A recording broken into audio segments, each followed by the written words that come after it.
C'est vrai que les camions, les transporteurs en centre-ville, ça a quand même été souvent un peu antinomique.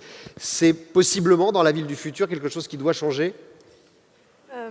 Alors, tout d'abord, ce que je voudrais dire, c'est qu'on a parlé de nouveaux usages, on a parlé de nouveaux usages en termes de logement, on a parlé de nouveaux usages en termes d'occupation de bureaux et d'activités économiques.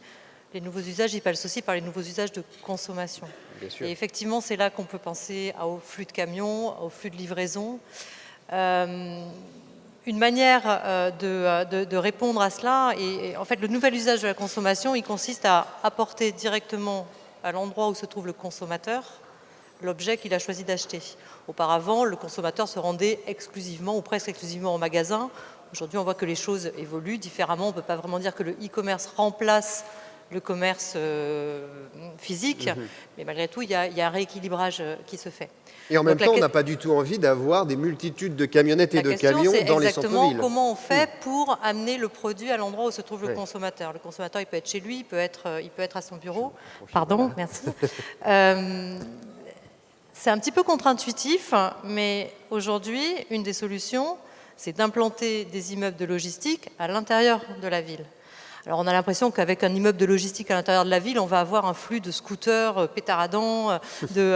En fait, ça permet de consolider les flux. C'est-à-dire que la grande logistique, aujourd'hui, elle est plutôt située en deuxième couronne. Donc, en fait, plutôt que d'envoyer un camion de 50 km de Paris ou de la grande ville vers le centre, si on arrive à créer un hub à l'entrée de la ville ou dans un endroit périphérique plus proche, on peut amener une partie des produits et derrière ça, faire partir de cet endroit-là des modes de circulation plus doux, des bicyclettes, des scooters électriques, etc. Donc c'est l'intérêt de la logistique urbaine et aujourd'hui on voit que ça répond à un réel besoin de nos clients qui accompagnent en fait la manière dont les consommateurs évoluent. Et vous arrivez à convaincre les promoteurs, les architectes, les maires de cette...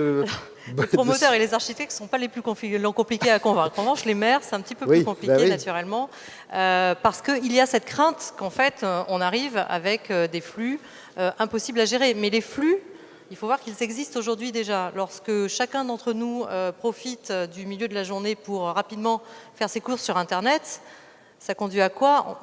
Certains opérateurs proposent qu'on soit livré en 1 heure.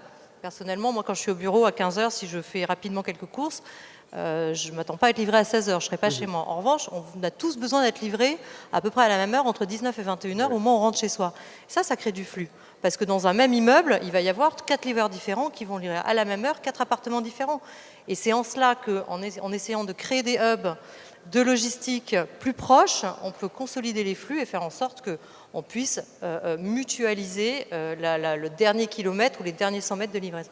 Benoît Lahaye, j'entendais dans la présentation de l'entreprise d'Attila, vous parlez, vous, de construction durable, de développement durable. Ça veut dire qu'aujourd'hui, dans la construction même des immeubles, on a changé un peu d'approche, de vision des choses. C'est-à-dire on ne construit plus pour 30 ans, mais on construit pour que ça dure. L'obsolescence programmée, ça s'applique aussi aux bâtiments ?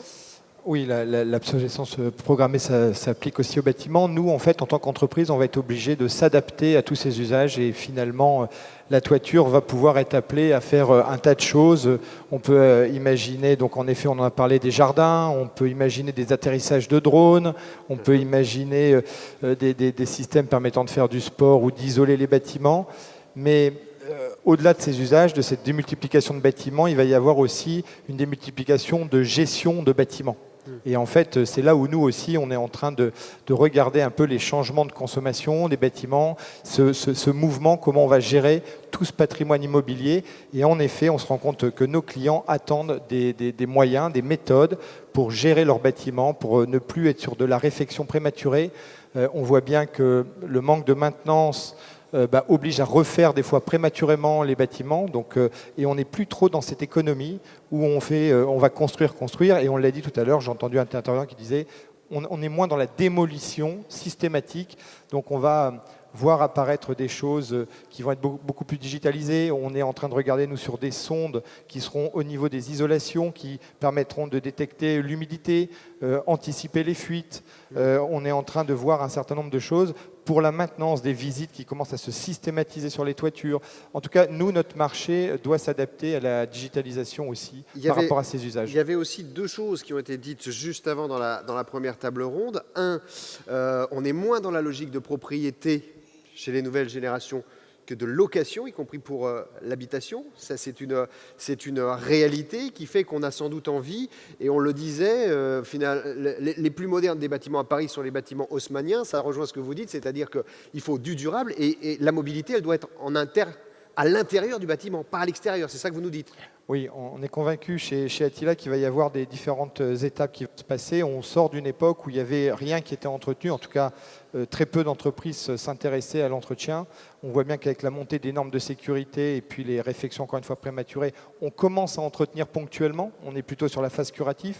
On a des grands groupes qui vont de plus en plus vers du préventif, qui lui va nécessiter de la donnée informatique. Donc on voit le BIM qui est en train vraiment de monter en puissance, mais aussi de la gestion financière. C'est-à-dire que cette gestion immobilière va en permanence avoir des flux informatiques qui vont remonter. On connaîtra nos produits, on connaîtra leur durabilité, on connaîtra l'avantage de la maintenance. Donc c'est ces enjeux-là qui sont vraiment déterminants en plus de la construction. C'est vraiment la démultiplication des usages. Comment encore mieux gérer son patrimoine. Oui. Cécile Tricot, à la fin de notre première discussion, il y avait cette problématique aussi du mètre carré, du prix du mètre carré. On le sait, une ville moderne, une grosse cité qui attire les populations voit son prix du mètre carré augmenter, y compris pour les commerces. Là, j'ai envie de dire, est-ce que vous êtes en mesure d'apporter via la logistique peut-être des solutions économiques aussi pour les commerçants de centre-ville où le mètre carré est compté?